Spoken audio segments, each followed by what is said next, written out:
In my hands, I have a letter from the Minister for Government Services, Katie Gallagher, and it confirms our worst suspicions. Everything we thought was true about the Labor Party, that they love abortion up to birth, they want to incentivise it with our money, that Albanese kneeling at church during the federal election was just a sick joke. All that and more, and that's today on The Dr. Joe Show. Thank you so much for joining us today, guys. It's so good to be back filming again after a 2-week break for the holidays, school holidays. We have an explosive episode planned today, but before we get into it, could I please ask that if you're new here, you do press the subscribe button. The more people that subscribe, the bigger our channel and movement grows. John Howard's baby bonus caused such a panic. The left-wing media establishment, who just loves killing babies, not birthing them, was producing article after article explaining that this was causing an epidemic in teen pregnancies. Why the cover-up now and the silence over Albanese's late-term abortion bonus? You can kill your baby in half the time and get the same amount of money. You don't even need to birth the baby alive. You can birth them dead, have them dumped in the bin in a state like South Australia, so you don't even have to pay for their funeral, and you get over $4,200 from the Albanese Labor government. Now, we broke this story a couple of weeks ago on this YouTube channel, and you guys shared that video, and we started a petition calling this out and urgently asking the Albanese government to stop it. And it's been my most successful petition to date. I think because you guys have been sharing it, we've got 35,000 signatures at the time of filming on this petition, and it keeps gathering momentum. This post about it on Twitter has over 500,000 views already. So, we can see that people in Australia are beginning to wake up to the fact that we are paying women to have intentional stillborns after 20 weeks. But, of course, given the extent of the cover-up, a lot of people aren't believing that this is true. For example, this comment by Korn Spandenberg on social media when someone shared this on Facebook, she wrote, "Sonia, the claims made here are misleading and inaccurate. Claim 1, women are being paid by the Albanese government to have late-term abortions of healthy babies. Fact." Don't you love how they use that when they actually go on to say something that's not true? So she writes, "Australia does not pay women to have abortions. The stillbirth payment and parental leave payment are forms of support for people who experience genuine perinatal loss, e.g. stillbirth, not elective late-term abortions. Late-term abortions are rare, highly regulated, and only permitted under strict medical grounds, such as severe fetal anomalies and threats to the mother's life or health." Now, let's just deal with that last part first. And if you guys have been watching this channel for a long time, you will know that the last thing she says there is completely untrue. It is the biggest lie of the abortion industry that late-term abortions only kill healthy babies or with mums in life-threatening circumstances. But if we look at the last 2.5 years of data from South Australia since it introduced abortion up to birth, we can see that in the first 6 months of these laws, 8 healthy babies were killed. These were perfectly healthy babies, no fetal anomalies.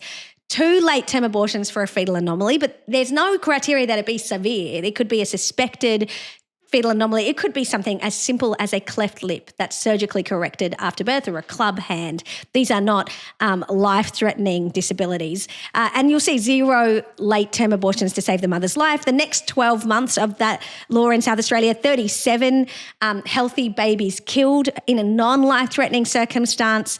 And then in the following 12 months, so this is the most recent year that we've got data for, again, similar trajectory, 34 healthy babies killed. So we've got 79 healthy babies killed in non-life-threatening situations for the mother. The mother is not facing a physical emergency. And even if she was, you wouldn't do a late-term abortion. You'd do an emergency C-section because you can remove that baby in less than an hour, whereas a late-term abortion takes between 12 to 48 hours. You're not doing it to save the mother's life ever.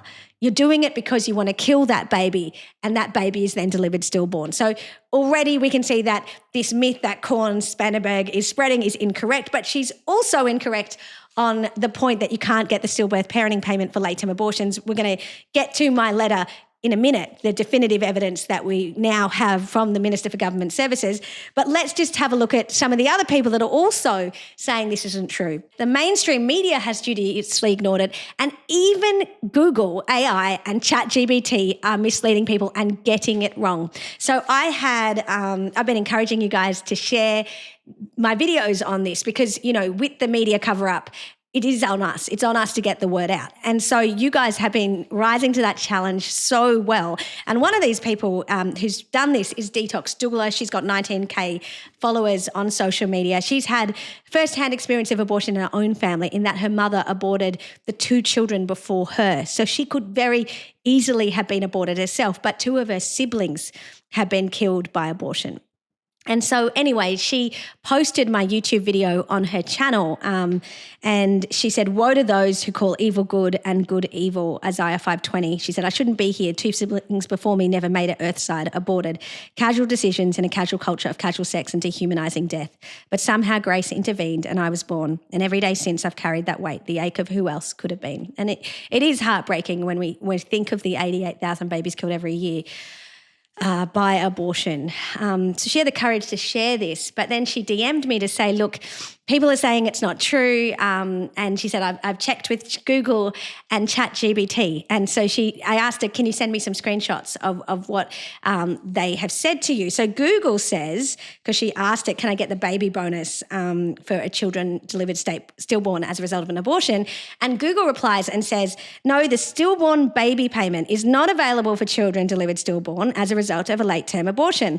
Whilst the payment is intended to support families experiencing the loss of a baby due to stillbirth, it's not applicable in cases where the stillbirth occurs after a late-term abortion. Detox Doula also asked ChatGPT, who apparently thought for a few seconds and then said, if a baby is terminated through abortion, that does not qualify for the stillborn parenting payment in Australia. The payment is specifically for stillbirths, defined as the delivery of a baby who had no heartbeat or breathing at or after 20 weeks gestation.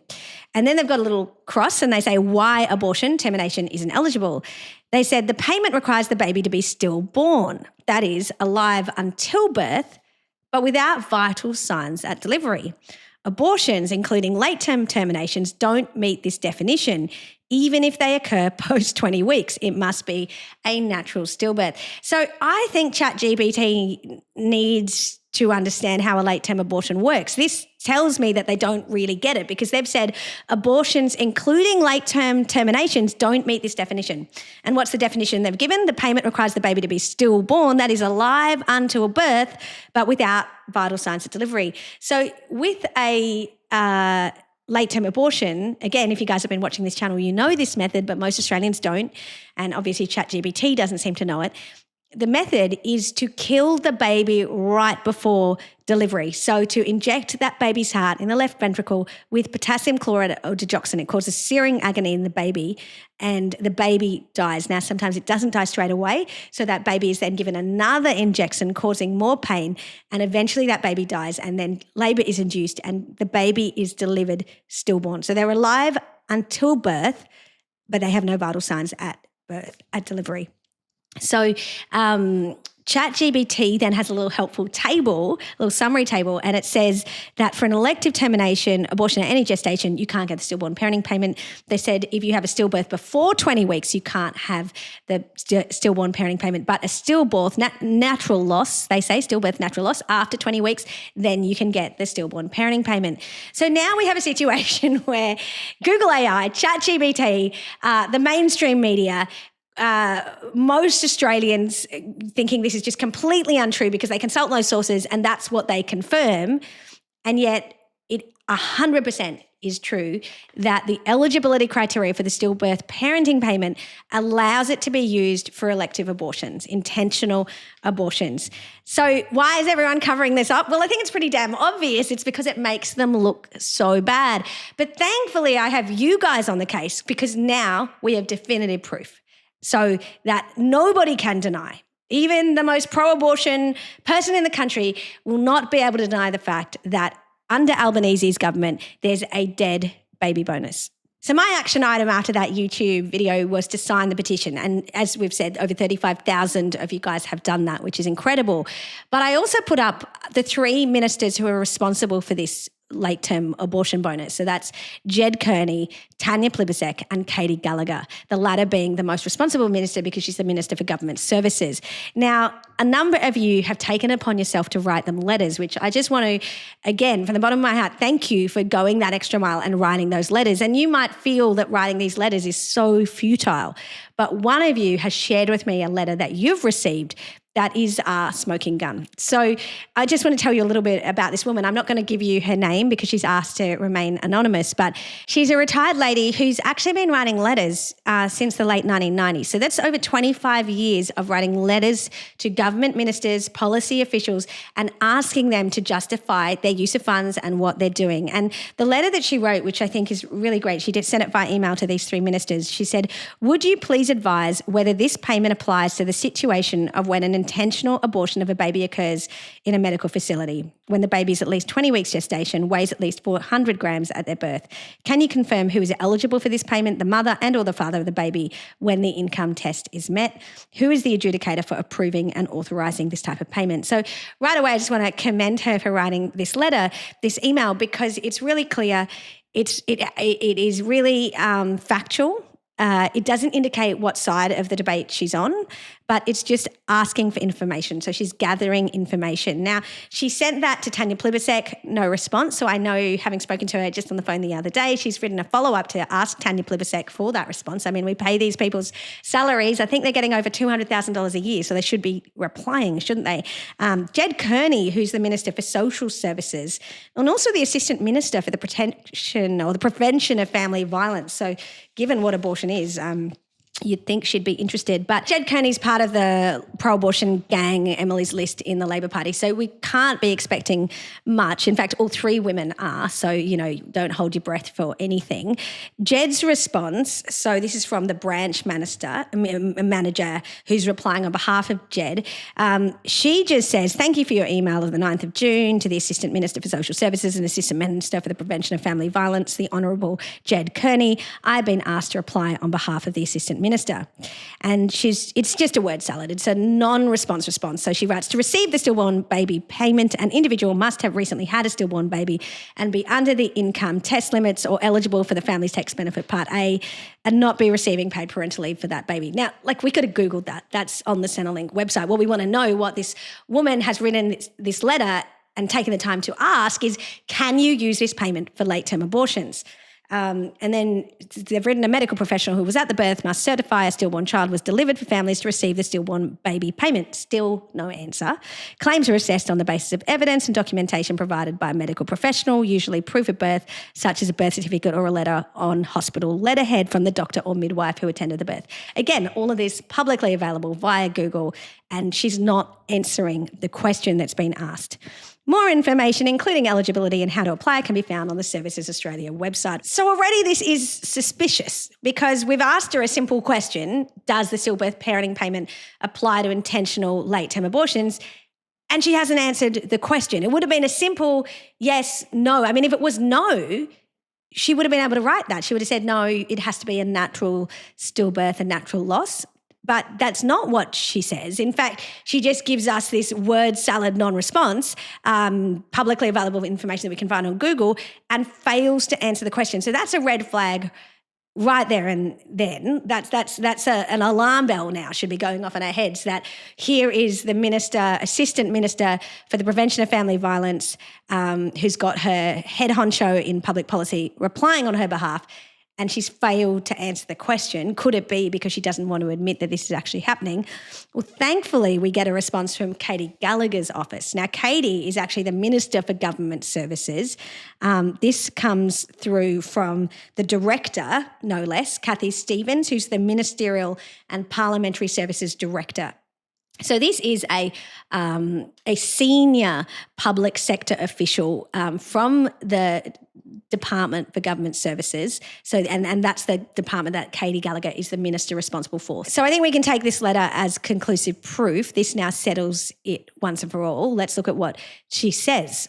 "Thank you for your correspondence on the 9th of June 2025 to the Minister for Government Services, Senator the Honourable Katie Gallagher, about the eligibility criteria for the stillborn baby payment. I have been asked to respond on the Minister's behalf." So she's speaking for Minister Katie Gallagher. "Stillborn baby payment is a one-off, non-taxable payment that provides financial assistance with the extra costs associated with a stillborn baby. Services Australia, the agency, is responsible for the administration of stillborn baby payment and for making determinations for payment of claims on behalf of the Department of Social Services." The eligibility criteria for stillborn baby payment do not exclude circumstances where the stillbirth was due to a medical termination, including an intentional abortion, provided the child has been certified by a qualified medical practitioner as having been delivered and the definition of a stillborn child is met. So there we have it. In just that paragraph, in that one sentence, we have conclusive proof that the stillbirth parenting payment is accessible for women that have intentional abortions. She goes on. Section 3 of the A New Tax System Family Assistance Act 1999 defines a stillborn child as a child who weighs at least 400 grams at delivery or whose period of gestation was at least 20 weeks and who has not breathed since delivery and whose heart has not beaten since delivery. This definition aligns with that used by the Australian Institute of Health and Welfare and the legislative definition of all state and territory registrars of births, deaths and marriages. So she's defined what a stillbirth is. A child who weighs at least 400 grams, is older than 20 weeks and who's not breathed since delivery. And that is what a baby who's killed in a late-term abortion meets. They meet that definition, which is why we knew they could access this. And she's indeed confirmed that because she said it does not exclude circumstances where the stillbirth was due to a medical termination, including an intentional abortion. And don't get fooled by the word medical there, as if like that somehow means, oh, this was a medically necessary abortion. We can see from the data in South Australia, which I've shown you, we've got 70 to 80% of these babies being killed in non-life-threatening circumstances, and the baby's perfectly healthy. So instead of injecting that baby with digoxin or potassium chloride, we could just skip that injection, which is not medically necessary. It's not necessary for the mother's health to save her life.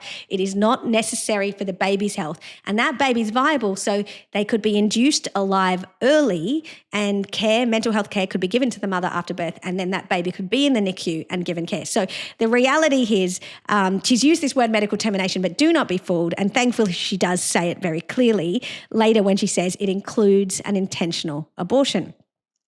Now get this payment isn't even just for the woman. So do you remember all of those scandals around Howard's baby bonus? So that was a good policy. It encouraged and supported mums who were having babies. And given how rapidly declining our birth rate is, like we're literally falling off a cliff at the moment because we are not replacing ourselves. And this is happening all across the world in Western countries, but in Australia, it's extreme.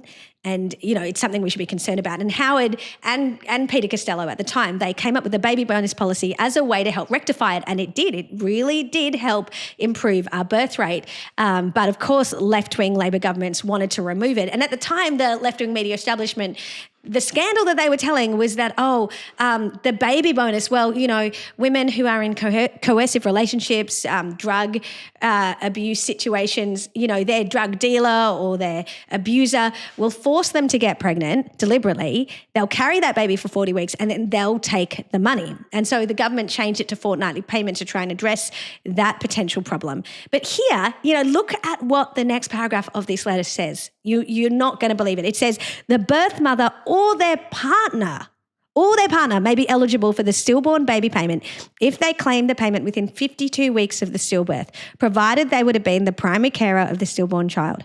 The claim period can be extended if necessary due to severe illness associated with the stillbirth.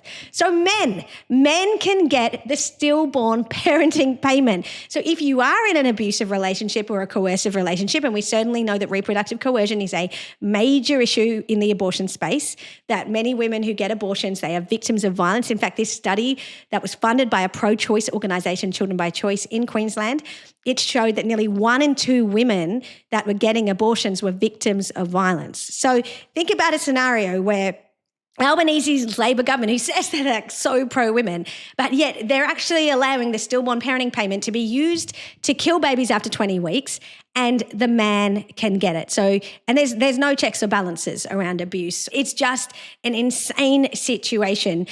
She then writes, claimants for the stillborn parenting payment must also meet the residence rules and an income test, and you can find further information about eligibility from the website. And then she said, if you'd like to discuss this further, Jamie from the agency can be contacted, and she's provided a mobile number. So we're going to get to that on a future episode of the Dr. Jo Show. We're going to try and call her, hopefully tomorrow, and show you what happens when she picks up that phone and we ask her this question.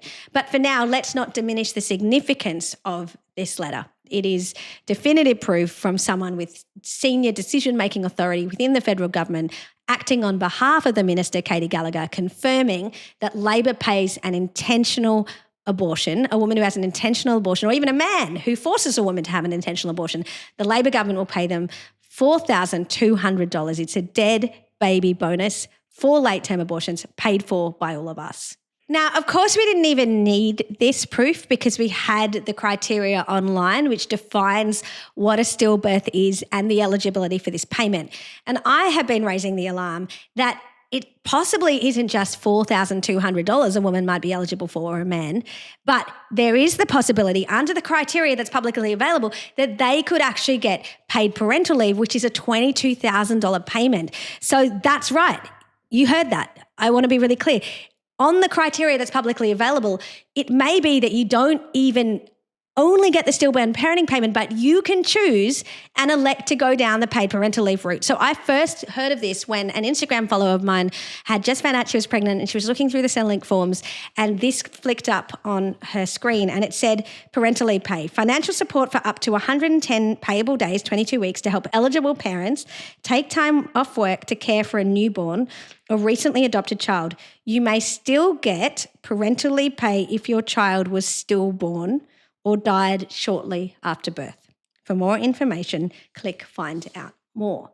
Now, this had me very concerned, and I went searching for more on the Services Australia website, which took me to the eligibility for paid parental leave. So there's a helpful page. It says deciding between parental leave pay and stillborn baby payment. And it says if your baby was stillborn, your family may get payments. Now here, they said, how do we define stillbirth for our payments? Now this was the bit where I raised in my earlier YouTube video, we know that, well, a late-term abortion meets this criteria. It says to be eligible for this payment, a stillbirth needs to meet our definition. A stillborn baby is one who has not breathed since delivery and has no heartbeat after birth. To be considered stillborn, a baby also had to have a gestation period of at least 20 weeks or weighed at least 400 grams at their birth. So very clearly, right there in black and white on the website, it's very clear that the late-term abortion meets that definition. And so therefore you're prima facie eligible. And it's really incredible now to have definitive proof from Katie Gallagher's office saying, yes, it can be used for intentional abortions. But now the big question is, could it even be a bigger payment? Could it be 5 times the size of the stillborn parenting payment? Because you can actually get it for parental leave. It then says, what are the differences between the payments? It says you need to decide what to claim if your baby was stillborn, as in you can't double dip, you can't get both. Your family may be able to get either the parental leave pay or the stillborn baby payment. And the parental payment is up to $22,754. So, if I was having a late-term abortion, I know which one I would pick. I would pick the $22,000 over $4,200. I mean, who wouldn't? If they're offering it to you, that's what you would pick. And the definition of how you access it, so to get a paid parental leave payment because you've had a stillborn baby, and you can get it for a stillborn baby, it's there in black and white. The definition of a stillbirth is exactly the same definition for a stillborn parenting payment. So my challenge to you guys is get letter writing and get asking this question, because if you can get the stillborn parenting payment for an intentional abortion and they use the same definition for stillborn for the paid parental leave payment, then surely you can get it for paid parental leave. So all of a sudden your payment of $4,200 becomes $22,700 because you killed your baby intentionally after 20 weeks. This is incredibly disturbing that we are living in a country where the government literally uses our money to pay people to get pregnant, carry that baby for 20 weeks, and then to deliberately kill that baby, which, remember, in certain states, so up to 24 weeks in Victoria, it's completely on demand. Up to 23 weeks in South Australia, it's completely on demand. You can go to your doctor, request a late-term abortion, no questions asked. After those hurdles, 24 weeks, 23 weeks in SA, depends on the state, you've got a second doctor that needs to approve it. But we can see from the data that this is not stopping healthy babies being killed in non-emergency situations. So we can see that this is a really gross thing that's happening. Like, our laws are allowing babies to be killed right up until birth. But then there's this incentivization through our money from the Albanese Labor government to actually give handouts to women and men who are doing this. And whether this gets abused, it's just evil. This is a monstrously evil system. And so I'm so grateful for you guys for signing the petition, but we need to get this up to 100,000. So I need your help to share this video, to get people to sign this petition, to start writing letters if you're not writing them already. And let's just blow this open, because ChatGPT and Google and the mainstream media can only cover this up for so long. If the Australian people rise up, which they are doing through this channel, we can actually stop this. So thank you for what you're doing. I'm looking forward to seeing you tomorrow, which hopefully will be another explosive episode of the Dr. Joe Show.